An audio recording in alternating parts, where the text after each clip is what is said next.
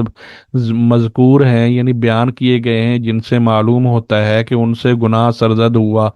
اللہ تعالیٰ کی طرف سے ان پر عتاب بھی ہوا، جیسا کہ آدم علیہ السلام کا یہ قصہ بھی اسی میں شامل ہے۔ ایسے واقعات کا حاصل امت کے اتفاق سے اس کا خلاصہ یہ ہے کہ کسی غلط فہمی یا غلطی یا بھول جانے کی وجہ سے بعض دفعہ ایسی چیزیں صادر ہو جاتی ہیں۔ کوئی پیغمبر جان بوجھ کر اللہ تعالیٰ کے کسی حکم کے خلاف عمل نہیں کرتا، یہ غلطی ان کی کوشش یعنی ان کے